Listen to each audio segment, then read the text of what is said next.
विकास Ranjan sir का नाम आपने न जाने कितने टॉपर्स के जुबान से सुना होगा। पिछले 16 से भी ज्यादा सालों से विकास सर सोशियोलॉजी के लिए गाइडेंस एंड टीचिंग प्रोवाइड कर रहे हैं।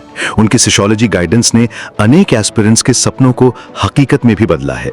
यही कारण है कि हर साल कई टॉपर्स विकास रंजन सर का नाम यूपीएससी में सफल होने के बाद लेते हैं।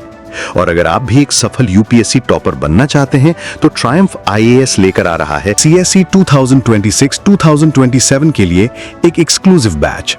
ये बैच आपकी सीएससी 2026 की प्रिपरेशन के लिए एक बेस्ट बैच हो सकता है। यहां मिलेगा आपको in depth coverage of UPSC syllabus, वो भी कंटेम्पररी ओरिएंटेशंस एंड एप्लीकेशन के साथ। आपको मिलेंगे रेगुलर असाइनमेंट हर टॉपिक के कंप्लीट होने के बाद, ताकि आपकी कॉन्सेप्चुअल क्लैरिटी और बेहतर हो सके। हर क्लास के बाद विकास रंजन सर के साथ 1-on-1 डाउट डिस्कशन सेशन। इसके अलावा और भी बहुत कुछ। ज्यादा जानकारी के लिए आज ही कॉल करें नीचे दिए गए नंबर्स पे, या आप ट्रायम्फ आईएएस की वेबसाइट पर भी जा सकते हैं। Don't wait now, join these exclusive sociology batches. Hi, मैं विभो भारद्वाज। इस वर्ष के यूपीएससी सिविल सर्विस एग्ज़ाम के प्रोडक्ट मुझे AIR-19 ही मिली है। एंड मैं उत्तर प्रदेश के एक डिस्ट्रिक्ट बुलंदशहर के एक छोटे से गांव ट्राबली से आता हूं। और इस वीडियो में मैं अपना थोड़ा सा बैकग्राउंड बताऊंगा कि how my journey started and कैसे मैं यूपीएससी जर्नी में आया।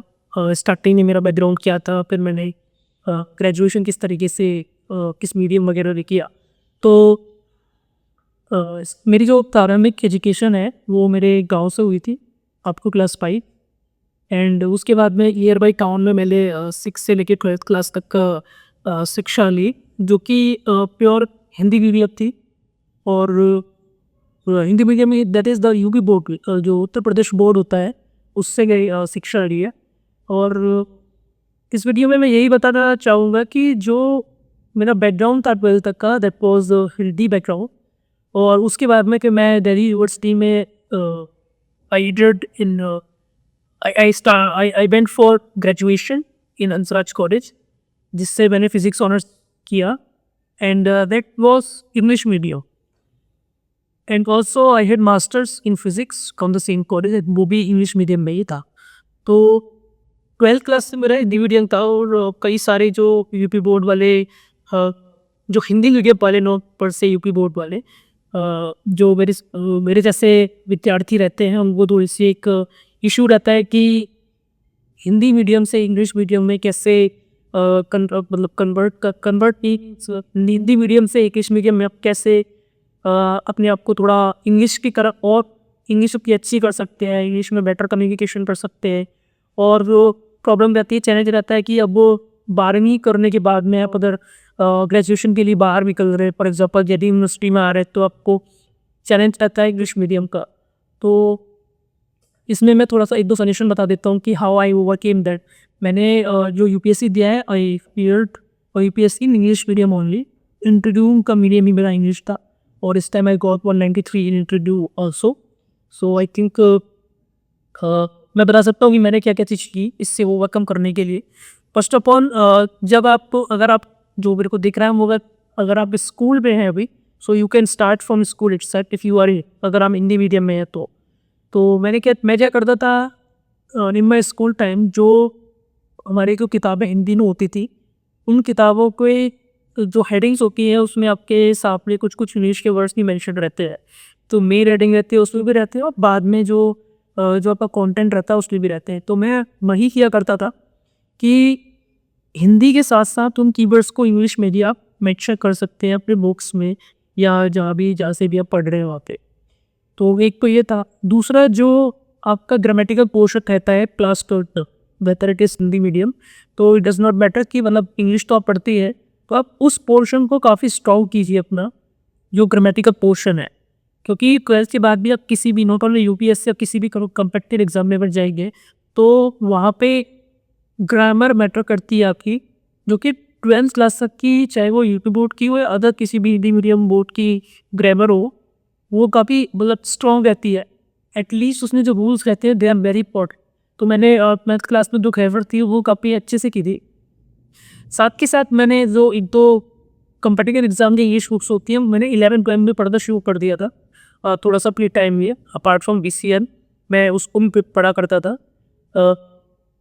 उसके बाद में 12th करने के बाद में जब मैं दिल्ली यूनिवर्सिटी आया था तो इसमें भी मैंने सारे सब्जेक्ट्स इंग्लिश में थे। तो इंग्लिश में अगर आपको कम्युनिकेट करना सीखना है, आपको थोड़ा सा मीडियम अपना चेंज करना है Hindi to English also in UPSC, तो ग्रेजुएशन से ही मैंने क्या किया था, इसमें 3 चीज़ थी। एक तो रीड, एक वॉच और एक तो कन्वर्स। तो रीडिंग के लिए तो मैं जो फिजिक्स में पढ़ रहा था मैंने न्यूज़पेपर ग्रेजुएशन में शुरू नहीं किया था।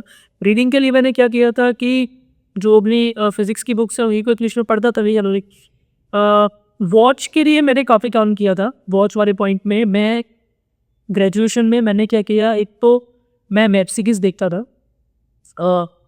वो एंटरटेनमेंट और हॉबी पार्ट भी था, साथ ही साथ for learning English as well. तो स्टार्टिंग में सबटाइटल वाले आप चीज़ें देखते हैं। नॉट ओनली वेब सीरीज, आप यूट्यूब के थ्रू आप जो न्यूज़ चैनल्स हैं आपके इंग्लिश के, आप वो देख सकते हैं। स्पेशली जो संसद TV है आपका, उस पर जो डिबेट्स होती हैं, डिस्कशंस होते हैं और वेरियस करंट टॉपिक्स, वो देख सकते हैं। तो आपकी हॉबी के अकॉर्डिंग आपका थोड़ा सा टाइम 1 घंटा, आधा घंटा या 45 मिनट्स आप दे सकते हैं इस पार्ट के लिए भी, कि देख के लर्न करना। कि I use to watch web series and I use to see कि मतलब जो आप एक्सप्रेशंस, वो जो आप बोल रहे हो उसके एक्सप्रेशंस क्या हैं। उस तरीके से मैंने काफ़ी थोड़ा सा वेब सीरीज़ के थ्रू भी अपनी इंग्लिश को ठीक किया था इन माई एंटायर ग्रेजुएशन और also in masters. During UPSC की प्रिपरेशन भी जो आपकी एडिटोरियल डिस्कशन, मैंने एडिटोरियल डिस्कशन तो नहीं किया, but yes for improving English आप वो भी कर सकते हैं। साथ में आप न्यूज़ देख सकते हैं, because it will help you not only in English but also in improving your content in UPSC preparation as well. तो ये मैंने काफ़ी किया था। और एक चीज़ और कि क्योंकि मेरा बैकग्राउंड रूरल है, इट इज़ रूरल, तो जो मेरे को मतलब देख रहे हैं अभी कि आप अगर रूरल बैकग्राउंड से हैं, so you should not feel कि मतलब आप रूरल बैकग्राउंड से आके आगे आ सकते। आई एम नॉट सेइंग कि जस्ट गो टू UPSC। जरूरी नहीं है कि आप UPSC में आए और अपना सिर्फ UPSC के लिए लग जाए। वेदर एनी फील्ड, अगर आप जिस भी फील्ड में जा रहे हैं, बैकग्राउंड आपका कुछ भी हो, does not matter. In fact I prepared in starting.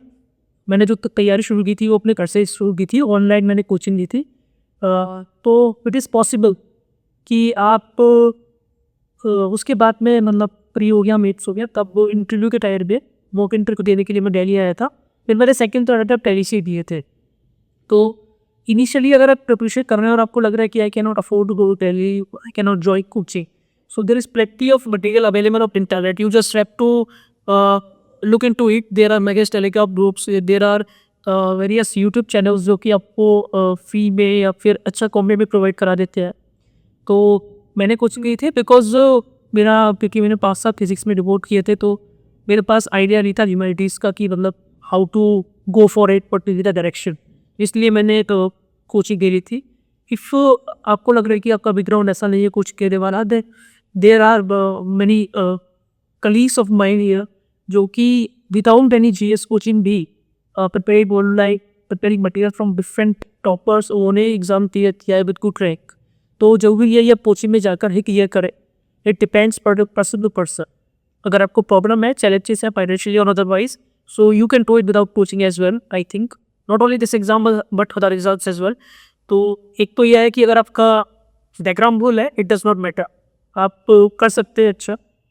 Because मेरे भी मतलब 3 लगातार बार at least I appeared for interview, each kind एक prelims maths and 2 times interview.